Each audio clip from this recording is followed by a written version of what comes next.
Welcome to a new episode of Behind the Lens, and I'm Paul. Thanks for watching. In today's episode I'm going to discuss and review two budget lights which I really think are very good for either YouTube studio photography, so that could be portrait or macro photography, outdoor photography, events.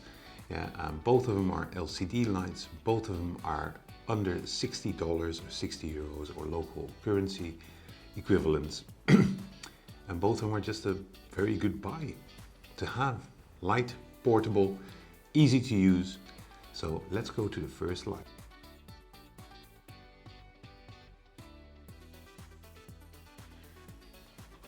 So the first light we have here is the Andoer. I have no clue how to pronounce the name of this company. I found them on Amazon. They're basically RGB lights, as you can see here, LED lights. And what they have is a diffuser over it. So they're not like these, where you get blind. The way this thing is set up is quite easy. They're easy to carry. They're the size of a mobile phone, as you can see.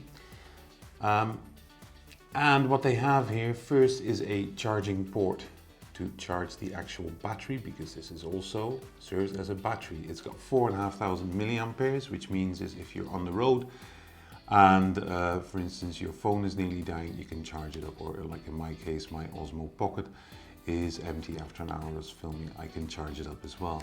It's very light, it's very bright, it literally fits into your pocket, so that is pretty okay with it.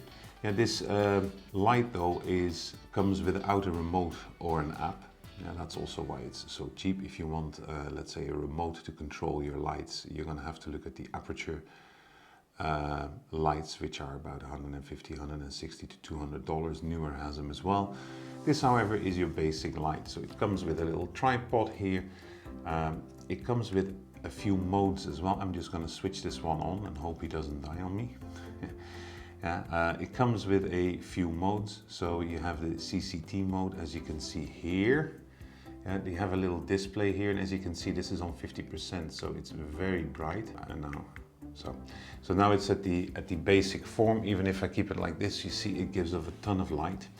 And you can control here on the CCT, you can basically control your color Kelvin lights. So this is at 3200, you can bump it all the way up to 5600, which makes it ideal for studio work.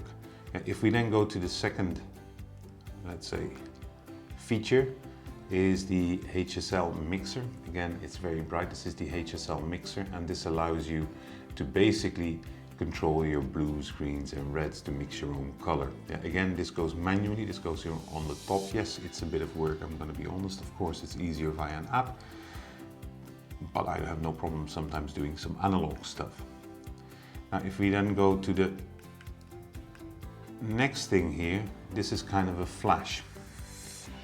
And I personally will never use it. That's simply because I'm not so much into flashes of any kind of sort or kind. But I do like to have the option that if I need to use it, at least I can use it, which is pretty great. Again, these things are extremely bright, and so I even notice now that my eyes are going a bit like this, but it doesn't matter. Now the last part here is your color settings itself. So you have here your basic color wheel, where in this case mixing is not really an option. It's basically 5-6 tones, so it's red, orange, yellow, turquoise, light blue, blue and purple. And basically you can set those, and the only thing you can do there is the intensity level. As you can see here in the back, there's the other one now at 65%, producing some green light from these settings. So that is pretty awesome. At least I'm very happy with it, because it separates me nicely and it gives a bit of a back glow, which is very nice. And then there's one other part, which is SOS function. I guess that if you go hiking or something, this really can be easy. If you're in northern Scotland and let's say dusk is coming in, you're lost and you have a crew looking for you, this could save your life, because you really have bright light output and you can see it.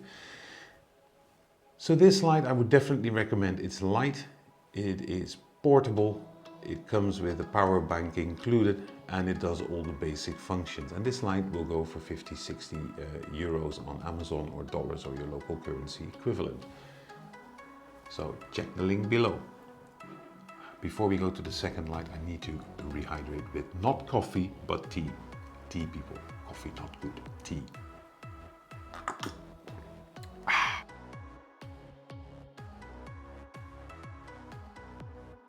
So we just saw the Andoer light, Andoer, which is this very small portable light which I use for background, or you can use it to put some additional lighting on something.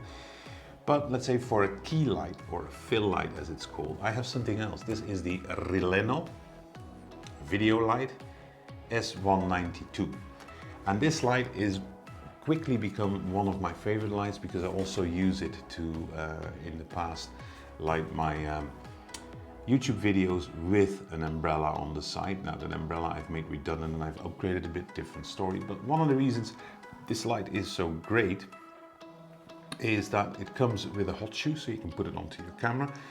You can also detach the hot shoe quite easily. And you get that with it, and then you can put it on a tripod, which is also very good. And as you can see, you're probably wondering, hey, where are the batteries? They are actually built in. And this is one of the reasons that I bought this light. It's built in. It's also got a built-in cooler, and to be very honest, yeah, I've never really felt warm in front of this light. And in some of the umbrella lights, some of the cheaper soft boxes I used to have, I did get that feeling after 2 minutes, like, yeah. And what this light allows you to do, this doesn't have the coloring features like the Andoer because it's a very different light. Again, it's a key light. What it does here is, and as you can see, it has a very simple display. Again, this is not a touch display, it's very simple. It's battery strength, light, the strength of your lights, and the number of kelvins, and you can control this all the way by 2 manual dials. So again, there's no interface with an app or with a remote, which some of you would probably be disappointed in, but the price of this also doesn't warrant it. So as you can see here, you can go all the way up to 3200, and if you put this light on, you'll see how bright it is. So this is at 3200, I'm just having it here below me. And now we are going to put it up to 5600, and you see the differences. The entire range in between, from let's say me turning into an orange, from me being, oh, you just went to Spain pole, from me being, oh my god, you just came out of a glacier. Yeah, that would be the thing. One of the things I love about this light is that these 2 batteries, they charge roughly in about an hour or 2. And you can't do it via USB. This is really the specific thing, specific connector, so you're gonna have to bring that with you. That's one of the downsides, I think. But these batteries have an insane battery life. I mean, I've had them on for 5 or 6 hours and it was at like 30 or 40%. I was really surprised about that. I've used it many a time without a cable, quite a few episodes, and nothing, I mean, it just didn't go out, which was just great. This also comes under 60 euros at the moment. They're on sales. Yeah, and again, this is light, this is portable, it fits into your bag, and on parties you might want to use it as you can put some beers on it or some hors d'oeuvres. The only downside with this light really is, and that's one of the things that I use it for instance as an overhead light a lot. Yeah, if I want to do some product photography, which I'm experimenting with. The only downside here is that the controls, I think, it would be nicer if they would have put the wheels here, then it would be a bit easier. But other than that, I don't want to be too critical because I love this light. So combined, these 2 combined are, at the moment, they are 110 euros or dollars, which is no money. And I would, anybody like me who's kind of beginning into YouTubing, you see great episodes from DSLR guy like Caleb, he's fantastic, but the concept of budget for professionals, or for like me, and probably you as well, for semi-professionals, enthusiasts, the budget term is slightly different. I'm not going to spend $500-600 yet on a light. I find that, you say, oh, you have got quality, yeah, and I've got $600 less. I simply don't have that money to spend. So these 2 affordable babies are ideal for travel as well. Just put them somewhere. You have to have a small little tripods with you, and off you go. Anyways, thank you very much for watching. Hope to see you next time. Ask questions, hit that subscribe button, and if you like it, please like it. See you next time.